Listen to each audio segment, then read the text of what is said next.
Here we go. Stephanie, welcome back. I believe we're on part Three? three or four. Three? Yeah, Part three? three, I think. Yeah. Um, the new year's starting up. Everybody's got New Year's resolutions. Sort of. I think it's probably getting played out, but it does present an interesting sort of question to ask at the start of the year, which is do you got anything new going on? At the start of Well, the year, any new focuses, new agendas? I got all sorts of new things since we talked last. Okay. So my physical life has changed because I Okay. hit last summer and hit pain and went to the doctor and went, dude, gotta cover this. So Okay. I've evicted some female parts of my anatomy because they were choosing to self-evict. Oh my So goodness. Okay. out. Okay. And I'm having hip replacements done this spring. And so Yeah. I'm getting ready to hopefully have a new level of movement and get myself taken care of. So it's been about counting down days, and I'm Mhm. now 3 weeks from Thursday, which is crazy because been dealing with it since like June Oh and wow. set the appointment in September. Yeah, so you'll be So the bionic woman after a while. You'll be able to jump higher, I go know faster. we were kind of wondering on the knees. Uh, Because the hips are not good. Like okay. doctor says, this is what I usually can tell patients is this is what the good one looks like, and this is what the bad one looks like. But you have two really, really bad ones. I'm like, Oh, oh, okay. But we did x-ray the knees and I am nowhere near needing new knees. okay. So, but I'll take the bionic woman status because Yeah, that's one way that, of framing it. right? Got modern technology out there. AI is the event of AI is only gonna make everything 10 times better. If you think about it, like it's only gonna make medicine 10 times better. People are gonna actually probably recover quicker, and the advancement of robotics is only gonna allow for that type of transference into human anatomy at some point, right? I'm learning all sorts of stuff. Like Yeah. the first surgery, there were absolutely no other injuries to my body. Mhm. They went in through what was there. I was like, seriously? The hip replacement now is give or take depending on size, and I'm a little bit bigger human being, but Mhm. usually between like a 2 and a 5 inch cut. They do it from the front. They just move things around, bring it out, take care of it, put it back, and you leave that day and are on Oh, your own nice. with no Wow. physical therapy plan. I was told if it hurts, don't do it, which Interesting. I've been spinning a rifle for a long time. And Mm. I'll have to work on that one because if it hurts, usually you do it again to get it right.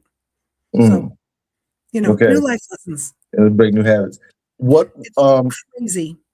I'm always interested in, how people label certain parts of their journey. What if this is a chapter in a book, what would you label this chapter in your book? Oh gosh.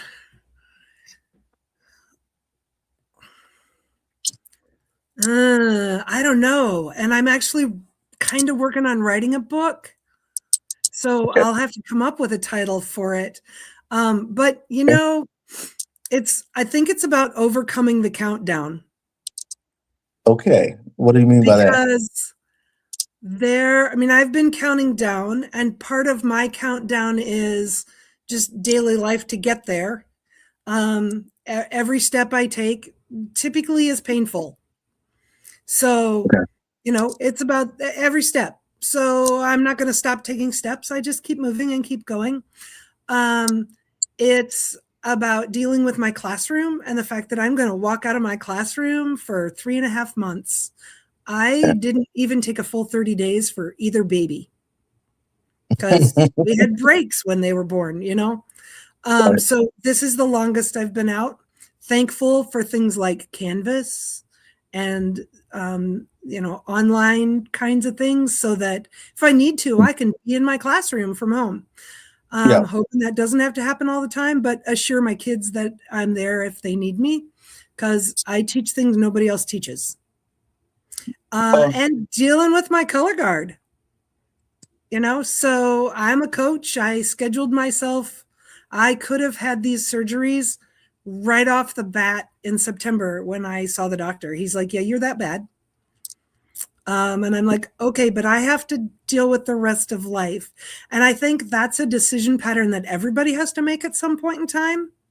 Mm-hmm. Where do you take care of yourself first? And where do you take care of everybody else?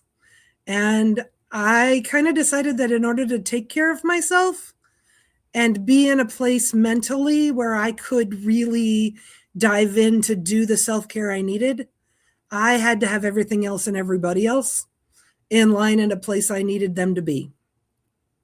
Are you, if you know, usually when I have conversations that sort of veer around this type of energy, it goes into the topic area of givers and takers, or particularly as a topic of identifying whether somebody is a giver and they suffer the crux of being a giver.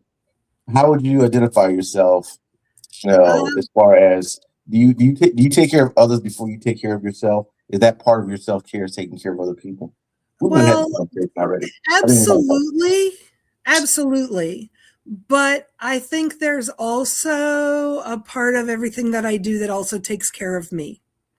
Things Okay. like I had stepped away from my color guard after being very involved and very, I don't know, well recognized in the deal. Okay. But needed to take care of myself and things that were going on, and said, you know what? I just can't work at this level anymore. I need to take time to deal with my kids. I need to take time to deal with my relationship and my marriage, which didn't make it, but we dealt with it. Yeah. And then we got to that next point where my kid was in high school, and I still had them every single day all the way through the time I wasn't the head coach, but came back in with my kids. Then there was that place where all of a sudden we got to, and my kid is graduated or graduating. Both of my girls have jobs. They both live at home, but they have jobs. The young one is going to school. They're not involved in anything that I have to go do. So at this point, I have 5 nights a week free. I've never had 5 nights a week free in my life. So we were losing the coach, and I kind of went, you know what? Maybe I want that back. And that's part of taking care of me. Okay. Is having that in my life. Yeah. So while doing a lot of that is taking care of other people, I also worked really hard for a long time to be creative with what I do, and realized in that time period where I wasn't doing, everybody says, what kind of art do you make? I have an art degree. I'm an art teacher. What kind of art do you make? And I always, for a long time, said, I don't make art. I don't have time to make art. Oh, what a liar I am. I design performance art for other people. Yeah. I am a drill writer for the marching band, so I draw all of the pictures. And at this point, when I started, it was all on paper. And so in your brain, you have to see how that's going to look and animate. Now we do it all on a computer. And then we print it out and we give it to the kids, and the kids bring all of my drawings to life and move them around the field. And that's how I approach it. When we move inside with the color guard, it's from the floor design to costume design to makeup and hair and equipment. And I design flags sometimes, and, I'm putting together what's the visual on where the equipment's going and what's happening and how are they all communicating. And I'm using everything that I do within my degree, to empower other people to be able to perform and provide their own outlet. So it's dual, it's a dual deal. It's taking care of me as much as it's taking care of other people. Would you consider yourself a workaholic or someone who just operates in their purpose? A little bit of both. I have challenged myself. I'm less workaholic now than I used to be. I have challenged myself to not bring the work home from school all the time. There are days where it just doesn't matter. You're going to have to do some stuff at home. And in the next 3 weeks, I'm probably going to have to workaholic because The color guard's on for full end of their season, and I still have a whole bunch of Canvas work to do for my classes. Okay. But I am focusing on trying to pull myself away from that so that I'm hopefully can get a place where eventually I'm going to retire. And I am going to have to find some things to do because I don't think I can sit home. We'll see how this spring goes when all of a sudden I have 3.5 months of time with where I'm, not having to be focused on the work part. Yeah. You come across as someone who is definitely, some people work and some people operate in their passion. Yeah. If I was to put you in a category, if there are only two, I guess, I would say that you seem to be operating in your purpose. In other words, I'm passionate about the color guard. You found, perhaps you found the area. Sorry, you've mastered your area, and you planted seeds, and now it's coming back to you. Yeah. Well, and the fun part right now, I mean, I've worked all the way along while we are very competitive and have done a great job, it's also about the relationship building that we do. And, so going to state contest is about getting to see my friends. The other exciting thing, noise in the background. Bye. Kiki says hi. I don't know. I was gonna say she's gonna put her face in. The other exciting part is Kiki is on my color guard staff, and is doing more and more choreography. So I'm getting to watch my kid empower herself within her passion as well. Yeah, tell me about that last time. Yeah, seeing the steps as she takes more and more responsibility and gains more and more skill into the next part of things. She should be a teacher. She doesn't want to be a teacher. So we'll see. She's getting ready to finish up her AA degree, and then we'll see what she decides to do for the next steps. She's not quite sure where she wants to go yet. Yeah, that bridges an interesting conversation. Single mom, two daughters, who are in their adults. They're living with you. How does the parenting role shift? Does it shift at all with regards to them entering into adulthood? I have worked really hard to make sure that it's shifted. Okay.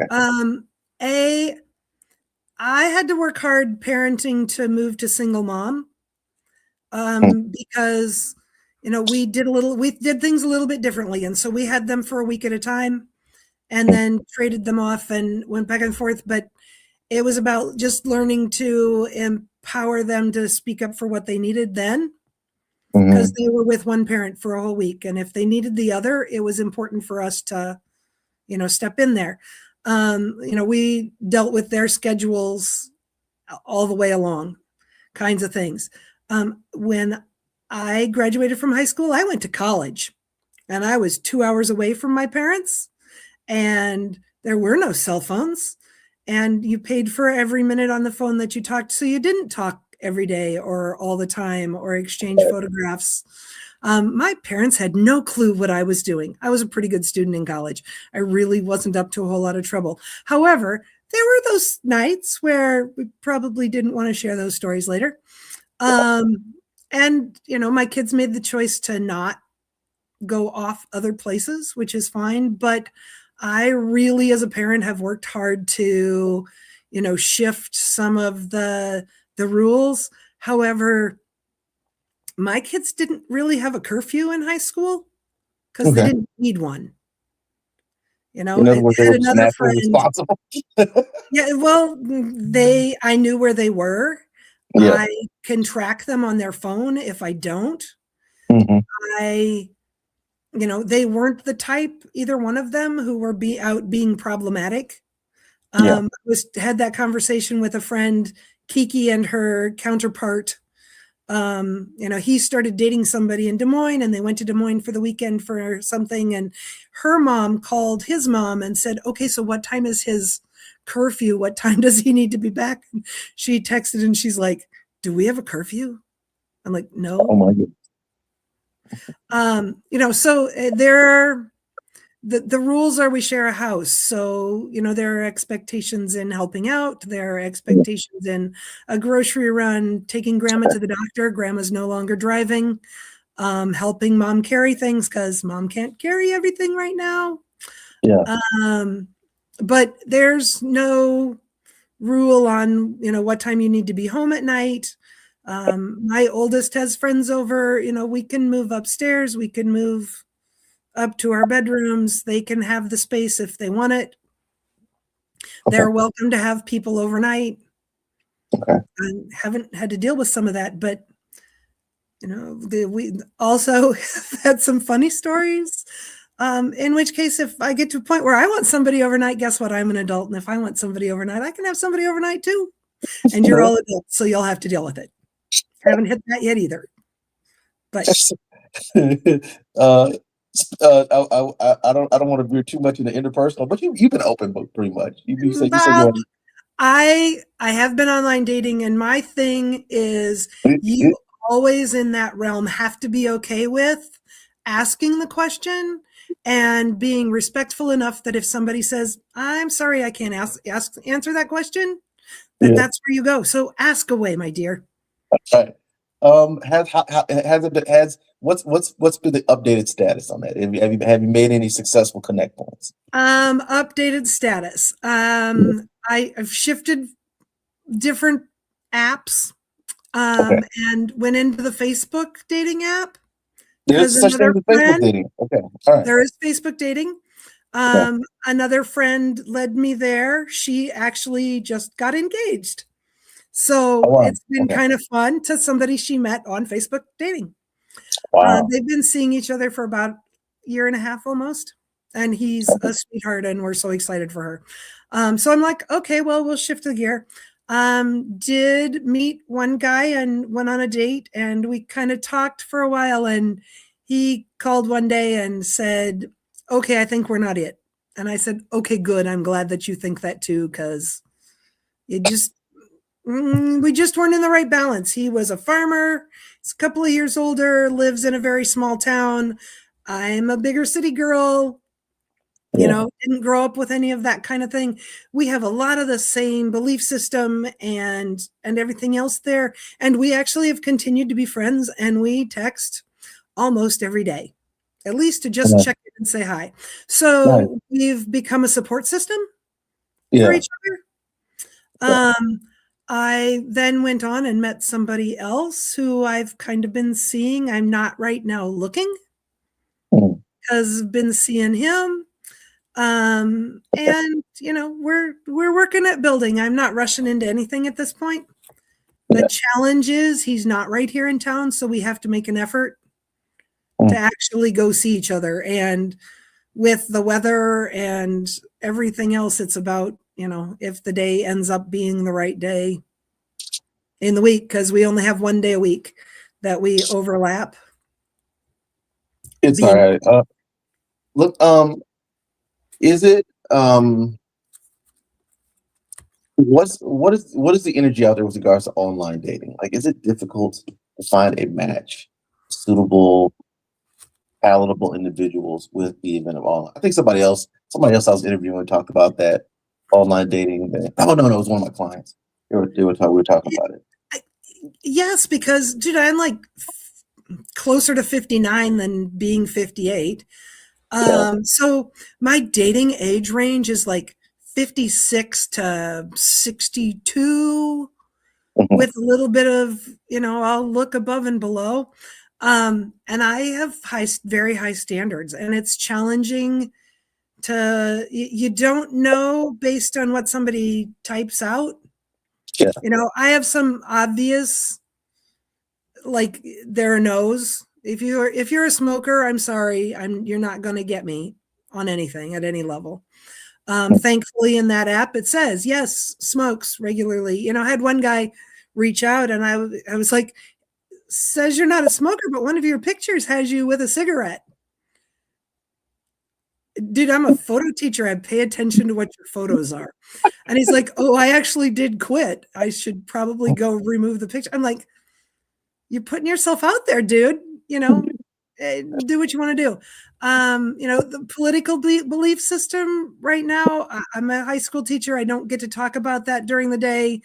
However, I can always speak positives, had that conversation and got a hug from a kid today, because through the conversation, he discovered I have totally got his back on a couple of different things that could be challenges for him.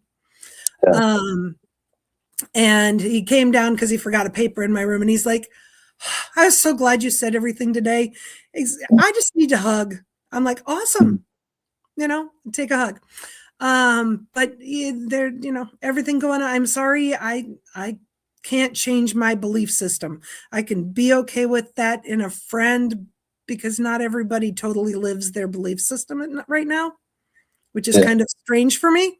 But if we're going to share a house and hopefully a bed at some point, what you support makes a difference to me. Beyond that, yeah, it's a gamble. You don't know. I did have one planned meetup and ended up searching the guy on Facebook a little bit deeper. If you're friends, so if you and I share a friend, somebody shows up and it says, oh, Larry is his friend, I can go to your Facebook and go search him and find him. If we don't share any friends, which is kind of a scary thing too, because what are you going to say to somebody who goes, oh, I saw him, we're friends, and you never know how that's going to work. But ended up searching this guy, and oh my God, it was not okay. And I ended up just saying, sorry, not going to work, and totally blocked him out, because the things that came up online for someone, his name and history, I'm like, no, I can't even take a chance. Yeah. But that's where that's going. One of the things to talk about with clients when they're sort of in the dating game, or when they're considering it, is sort of what you're talking about, the process of being extremely objective, extremely picky up front with regards to, and not allowing yourself to get enmeshed in emotion right from the gate, to use the selection process and the courting process as a way of finding the right person without getting too involved emotionally. Some people have taken my advice, and some people are like, no, I'm going to fall in love first, and then I'm going to pick second. I think I fell into it a little bit that way at the beginning, and at this point, yeah, you're going to have to work at it and convince me. Yeah, and that's how it should be. Yeah, you should have a strong barrier up front, in my personal opinion, because once you get enmeshed in something, you gotta, it's gotta work. Yeah, because you're emotionally involved at that point. You get what I'm saying? Like you get that, at least that's the experience with clients. Yeah. What is your reasoning? What is your reasoning for having that type of filtering tool? It seems like you have a strong filtering tool. I don't know. There are a couple of things that I've decided in my process. One, I'm not going to fall apart on anybody who doesn't work. Yeah. Every relationship, every set of communications, I am going to get something from. Yeah. I'll meet you. We may not like each other, or you may not be it, but I'm not going to let that be my downer. That's just another step in, setting up what maybe I am looking for and defining that process. So, unlike others who I have known who just fall apart every time something blows up, that's not where my realm is. I don't have time for that. I've had a couple of moments where I was really annoyed. I had one guy who, dude, we've been contacting back and forth for almost 8 months. And it was mostly an online relationship, but kind of got to a point where, we had a set up meeting time at one point, and he didn't come and show. And it's like, dude, I said I had your back on some things because there were some other issues out there, and we had talked about them. And I said, but you have to make me a priority, even if it's just to say, hey, my day got thrown off. Right. I'll catch up with you later. Right. Um, in the date process, and I know you want to. It's probably way harder for men. Let's talk about that. Do you think? I think it's way harder for men. I mean, just the dating process, particularly online dating process, is filled with selection, high standard selection and rejection. I would imagine. Like there's this instant barrier aside of the barrier you probably need to put up anyways that puts people in a position where they get probably rejected a lot, probably just because you're now trying to pick between thousands of people. What's do you seem to have thick skin, and I even like your take on it as taking like a lesson or an opportunity to gain an experience rather than take a complete loss from it. I You get where I'm going with guess, that? and maybe part of this comes from being the classroom teacher. Not Mm, everybody likes me. mm. I'm still So going to deal accepting with that, you. right? Doesn't mean I hate your guts. Sometimes I do hate your guts. Doesn't mean I'm going to treat you any differently. There are Right, kids that you just go, dude, you're not in my realm. You're never going to be anybody who I would talk to outside this space. But right. my teacher behavior doesn't change with that kid. Yeah, Um, and, so I guess I we give that, I get that queen status a lot. And maybe that's part of it, but I don't think about the people who just don't ever pick me yeah. But because that yeah. Go ahead. I can't worry about them because I'm, and I tell you, the Facebook thing is kind of crazy because it's about all I see is whatever picture you put up on the top, a little bit of information about you depending on what you share. And I have to say yes or no Mm, based on that. And like there's a daily mention that they give you. mhm, And if you say no, they don't show up again. Sometimes there's a reshow. Every mm, once in a while they do a redo. But like I can't even go back to once I say no, I can't go back and find you mm. later when I go, oh, maybe that guy would have been okay. Which Make it is permanent. kind of like for me, that's like, dude, God, I hope I'm making right decisions and I haven't dumped the man who really would have been my forever. I wanted to do that intentionally. So And it makes people make stronger choices up front.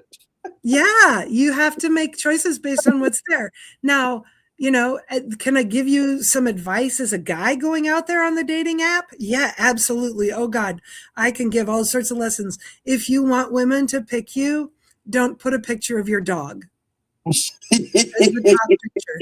Um, that, don't that, put a picture of you and four other people because then I have to guess who you are. it sounds like that would be obvious. Yeah, that would. Yeah. You would think, you know, um, oh yeah, some of them it's like here's my pet, here's a picture of the album cover that I like, here's a picture of fuzzy something I don't even know. Yeah. Uh and it's like, yeah, I'm not taking chances on somebody who's not going to put themselves out there. It was time to take a selfie project today in photo class to get them going and, get some of the technical things out of the way. And I said, for those of you who go, I don't like to take a selfie, I get that. However, in a whole lot of days world, you have to have an image of yourself Hmm. out there. I mean, it's the same thing just cruising Facebook. If you don't have pictures of you, yeah, you're not really taking the deal for what it is. It also, for me, at one point as the photographer, I'm always the one behind the camera. And so for me, it's been for quite a while now, getting myself into the pictures because I have children and someday I want them to be able to go back and look at pictures of all of us together, Yeah. not Yeah. just them and other people. Yeah. So that was kind of something that I had put myself into prior to now. Mm. Um, is it a little bit different dating game at almost 60 than it would have been, when I first got divorced, because I didn't do that. When I was looking for somebody who I didn't really do a good job looking for somebody when I was in my 20s. I didn't get married till I was 33. But we met in a parking lot doing drum corps. It's like, it wasn't a normal matchup. I wasn't finding that here in my community. Is it different? Yes. There are a whole lot of more personal things. The guy that I'm talking with now, part of our conversation is, give me just a minute. I've got to go pee. All right. My reality check is there are some extra curves. Yeah. And at this point, I'm just putting it out there. This is who I am. This is what I look like. This is where I am. And if you're okay with that, great. And if you're not, move on. Because that's great too. He and I started in like November. And I was moving like into a surgery. We went out for the first time a week and a half before or so. And he knew full well, I'm not holding back, dude. I'm having my hips replaced. That's I'm pushing a walker most of the time. Yeah. And he's totally cool with it. Yeah. Take care of yourself, do where you are. At this age, if they're hiding stuff, go on somewhere else. Do you like, if depending on,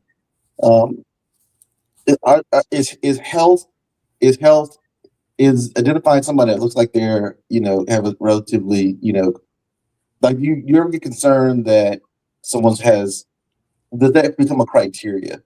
Someone's health challenges.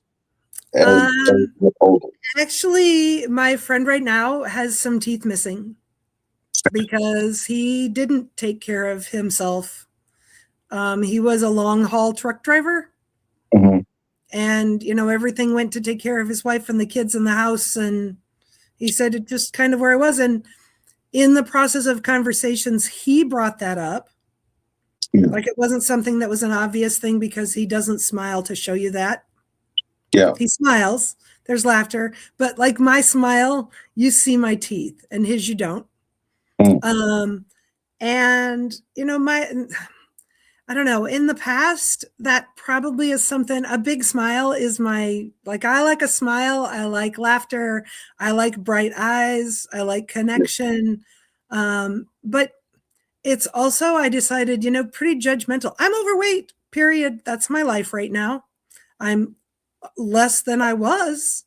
I'm working on it.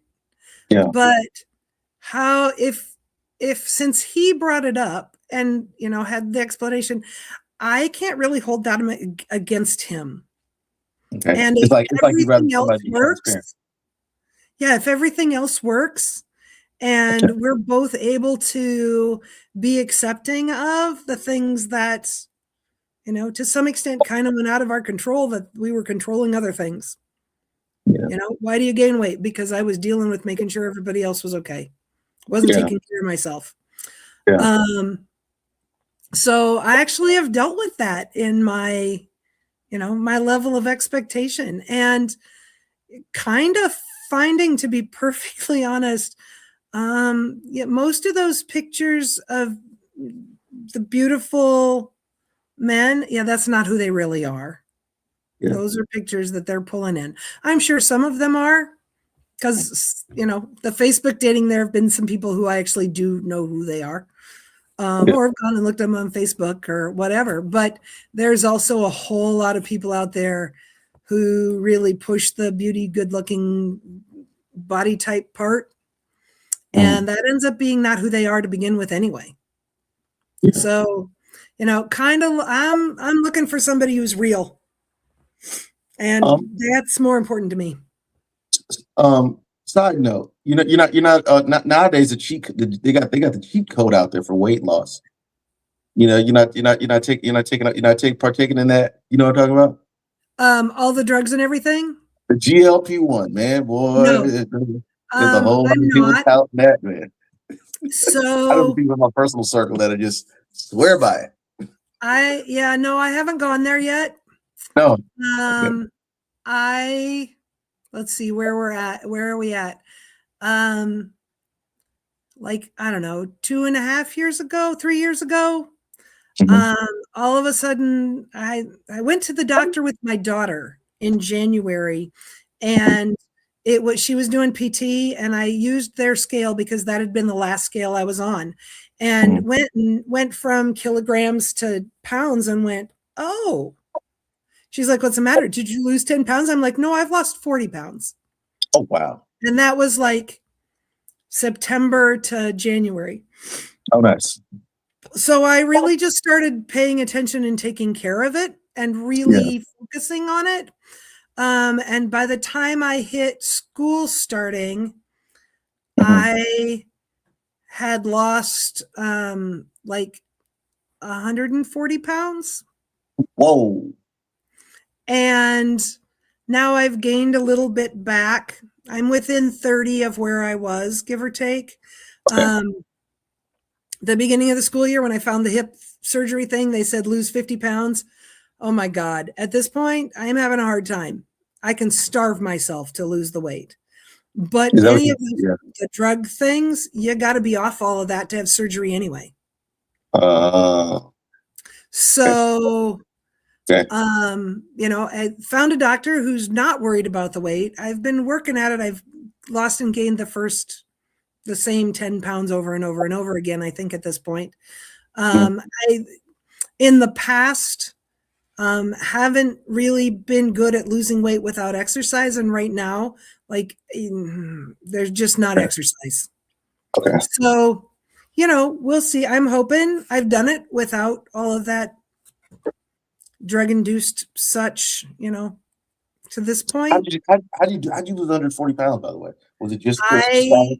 honest to God, I simply shifted how I was eating. Mhm. It was, and if I look back, I was protein heavy.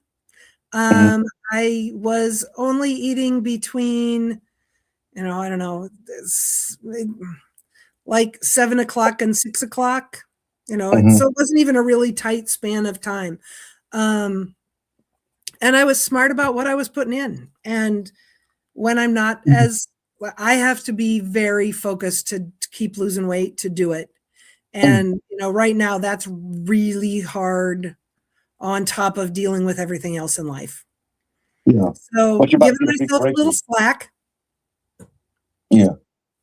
But you're about to get a big break here, which will give you some opportunities to Yeah, re do a lot of self, increase the self-care activities, I hope. Um, that's the goal. And the first 8 weeks may be a challenge because they say by, like, I don't know, the end of they want you out there walking a mile a day 3 times a day. eh, Not long after, to be perfectly honest. Dude, I don't hardly walk a mile. I'm doing good to get into my classroom and mm, around. And when I get the first hip done, I still got 8 weeks till the next hip. And I'm going to have to retrain myself because I haven't gone up a stair with my left leg in mm, at least 8 months. mm, So going to have to do some, I'm going to have to focus that. And I'm hoping that the pain is decreased so that it makes it. And once I get both hips done, yeah, I'm hoping that the rest of the pain's gone and I can get out there and walk 3 miles a day. mm. And based on how I've worked in the past, if I'm paying attention to what I'm putting in as well, I will likely drop weight very quickly. Um, you mentioned that you might be writing a book. I hope it's on your color guard experience. So Sounds about like fitting. No? um I think it's about a whole lot of different things, really. Okay. Probably it's more of a series of short stories Okay. that are life stories for me. So, gonna put some other people out there. Um, and it all came from I was sitting in the dentist's chair one day, and he was getting a new crown. Mhm. And he said, "Okay, and here's the crown." And I looked at him and I said, "It's not my first crown." And we just kind of laughed because I have a dentist, and his dad was my dentist before. He was a high school student at Oh, our school. nice. So I've known him since I was in high school, and he just kind of laughed, and we went on, and I got to thinking a little bit more about it. And I'm like, if I was going to write a book, that is my title. So that is my title. It's not my first crown. Oh. It's a little bit about how much other people empower me and give me the title of wearing the crown. From my perspective, I really am working to empower others to take the crown and wear it themselves. I love it. I love the premise And, already. there's a lot of that within, the stories that I tell. And some of them are really just funny stories and, the color guard things that have happened. And some of them are about other things in life because, it all works that way. And, even my kids give me a hard time. I did do last spring. I have friends here who started running an Empower Her monthly group meeting Nice. here in Dubuque. And, we can share information on that if you want to publicize them someplace. But they do a monthly meeting, and it really came from just being able to step up and empower yourself, empower women. Is there a website? It's through the Facebook, and I can send you a link to go find. If you go look at Chris Kelly, it's Chris and Scott Kelly who run a photography department studio here in town. And they did a project, and I took part in that, where I went and did a photo shoot, which is totally not my thing to be all fancy and in front of. But I took my crown, and I'm not wearing it. I'm just holding it, and got a beautiful photograph out of the deal. And it was one of those things that I went to at just the right time, because I had just started the online dating thing. I was just kind of turning some new corners and was feeling empowered. And so it's been kind of fun, but I realized that, sometimes when I ask my high school kids to do all sorts of other stuff for me, which I'm doing a lot of right now, because I teach most of my day from behind my desk, and I'm honest about that. But empowering that, they're learning a whole lot more about what's going on in our classroom, or what needs to be done, or how to take care of steps of things, than if I stepped up and did that for them. And, so that's kind of my goal as I work with high school kids, whether it's my team or my classroom. I really want them to be able to walk out of our school and be able to function, because that's a concern right now.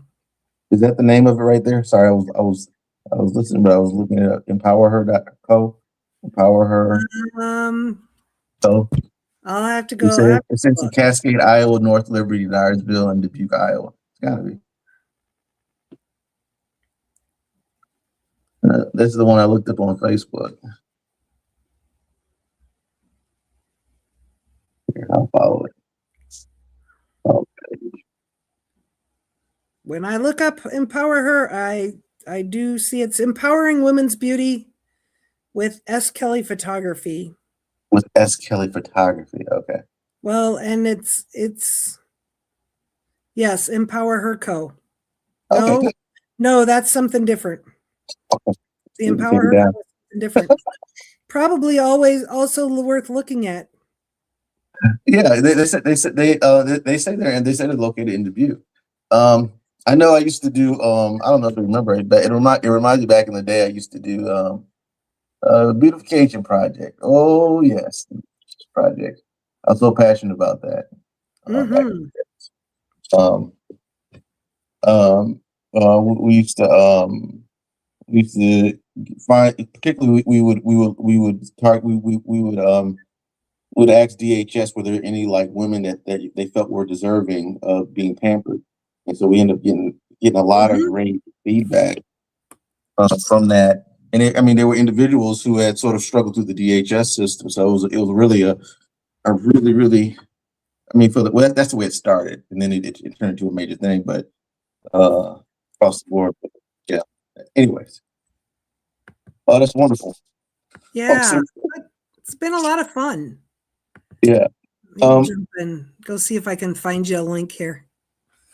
Yeah, I was trying to look it up, but the closest I got was that one thing. So then I went straight to it, and then uh, but if you find a link, I could always post it on the back end. So um, you got a nice book. You got a very interesting concept. How long you think it's gonna take before you finish the book? Have you started writing? You have to start Yeah, writing. I don't know. We'll see. My bet is it probably won't be a thing that comes out until after I retire. What? Well, I don't know. Like you got Just, something to do. You got something to I do while know, you're right? sick. You got plenty of time. I know. It's crazy, but I don't know. I'm not sure how long it's going to take. That was good luck. It's good concept. No, nobody's rushing you. Just yes, Yeah, there. well, and the stories won't end. Yeah. So I've got to start, and we'll see. That's a new thing for me. I was never a strong writer. So it's a challenge. Yeah. Oh, But I've come a long way with my writing skills, and I'm told that I'm funny. Um, it's you got to have some fun somewhere. That's I that's the whole hysterectomy, the TMI on personal issues. So mine was self-evicting, meaning it was falling out on its own. So when people asked what happened, I said we did an eviction. And ever since I've been having hot flashes, which is, it's a fairly common thing, but I think my ovaries are having detachment issues because we What cut does them. that mean? We left them there. Oh, And that's how okay. they're like coming back at me. So you don't find me funny, but other women find that funny. Yeah, this is way above my pay grade, by the way. It's outside my lane of discovery or interest. But it's one of those things that as we hit this age in life, you You face those things. face Yeah, those things. And if we talk about them and we make them okay, yeah, then people show a better awareness of taking care of themselves. yeah. I would have known nothing about it, except my mom had talked about my grandma having those problems at one point in time. Mm. So when things kind of were different, it was like, And I asked about it. And I'm thankful I did, because, otherwise, if I'm a firm believer as in, if we're totally quiet all the time, then sometimes we don't take care of ourselves. So Yeah. I just put it out there, and people know they can talk to me, and I'm good with that. And if it's too much, you back away and you walk the other direction. Yeah, never too much for me on my end. Maybe above my pay grade. Maybe above my pay grade, but that's okay. I part of your conversation reminds me of the importance of motherhood and mentorship. It's a conversation I just recently having with one of my clients who was struggling to find mother mentorship at a later stage in her life, and that is a very profound type of journey to be on. And we were talking about support systems and finding mother mentors that can replace the energy that we wish we would have gotten from our mother. You happen to be blessed to have a very strong support system from the jump. I, I am very blessed. Not only do I have my mother, Yeah. who's always been a very positive relationship for me. I grew up with both of my grandmothers and one of my great grandmothers.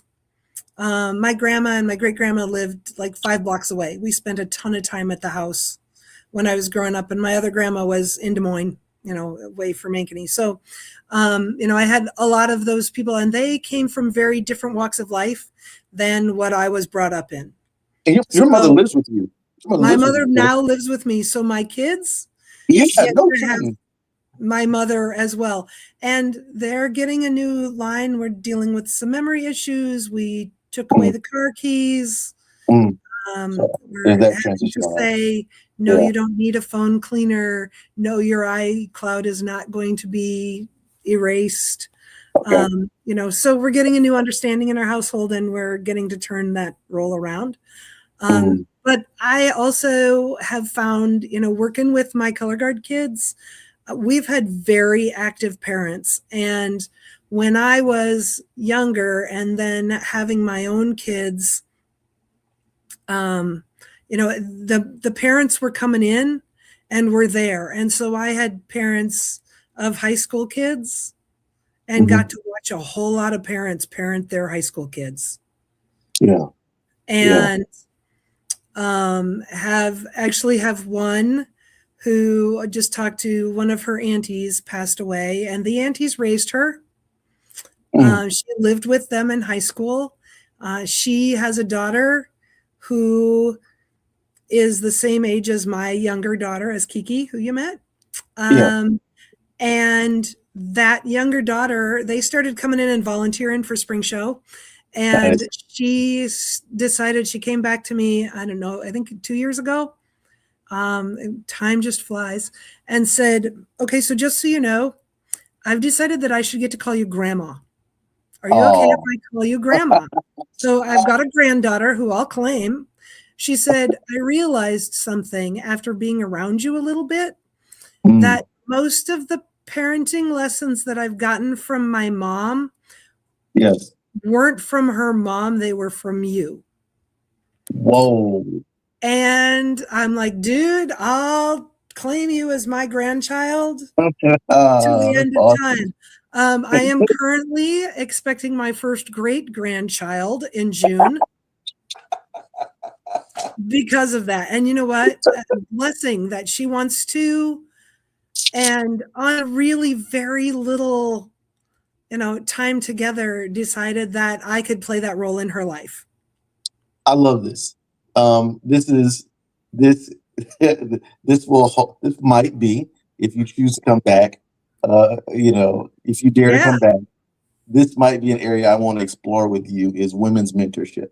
You seem like you're meshed in, it looks like you're currently enmeshed in women's networking through the Empower Her association or group. And you have that, you are playing that role with someone else, and you also, again, you have such a rich background of support, in your own personal, bloodline with regards to your relationship with your mother and your grandparents. I'd like to explore that piece there. I think that can be a really great conversation piece. And again, I'm thinking of I've got a person in the back of my mind that I'm thinking about, actually. That's like, oh, this could be a great conversation for that person. Hook me up. It's all good. There's a whole lot of that happens. I've been lucky with one of my former color guard. There's a whole lot of like how they catch back in.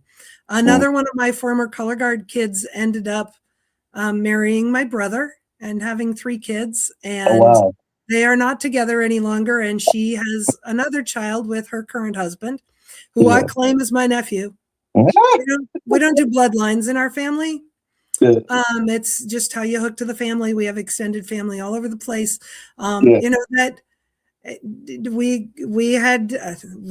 we have kids who are October to May apart. Okay. So my niece is, 8 months younger than my daughter. Okay. And so, I've gotten to do a lot of mentoring as we go and shifted and, have gotten to carry that line across because now all my color guard kids who graduated are all have kids. And there's all of a sudden they're graduating from high school and they're having babies. And it's like, dang, here's a whole nother deal 35 years later in education. That's kind of how it works. I can't even tell you how many kids at this point who I had their parents in school. Oh, you're right.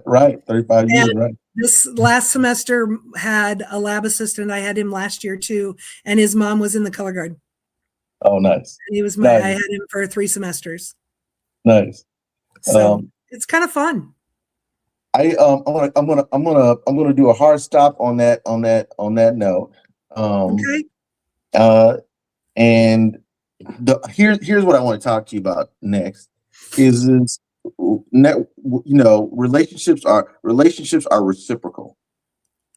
This is based off a conversation I was having. And when someone is intentionally looking for a female mentor or they're looking for the relationship, there is that organic piece. But I wonder, in a reciprocal relationship, what should people assume to expect and give in a reciprocal, if they're looking for a reciprocal mentor-mother relationship? But don't answer that right now. We're just gonna hold that off for the suspense. It's like a homework assignment for the next time we talk. All right. I gotta go pick my daughter up. Go figure right now. I was gonna say your kids aren't gonna get picked up. I know, yeah. So let me go shift gears here. But that's a lingering question in a conversation I'm currently having, and I think it might be good to process it with you based off your background. Absolutely. Like I said, whatever I can do to help you as well. I think having conversation with people and being willing to do that. I'm blessed to have a lot of conversation in my life. My mom actually is like her degree is in counseling, so kind of got brought up in that. But in today's world, we have so many people who do go find somebody to work through things with.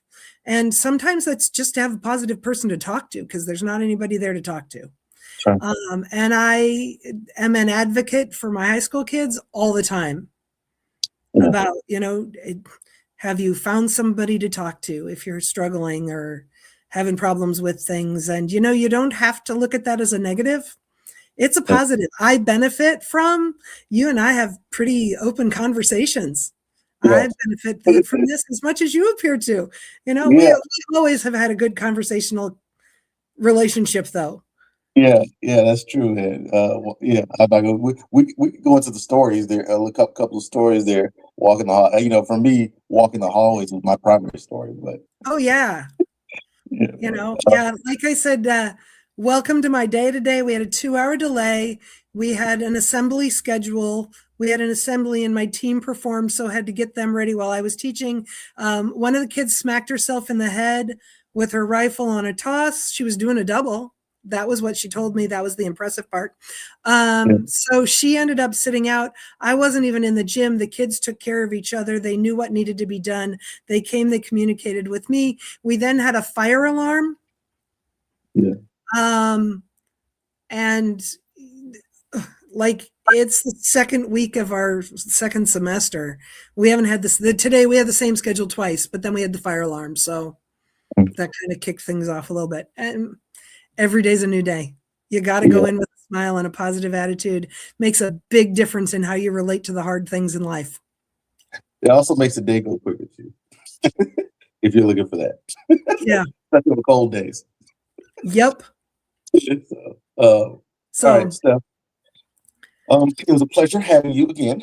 Thank you so much. Absolutely. Until next time. Yeah, catch up with me the end of February. We'll see where I am. Okay, we'll do. I'll put that in my notes. Catch up with you on the end of February. If I don't reach out and schedule, reach out. I'll touch base. You just text messaged me earlier today, so Yep. I'll text message you back before the end of the day, probably. Perfect. Yeah. All All right. right, Steph. We'll talk to you. Wonderful. Catch you later. Smiling. Bye. Bye.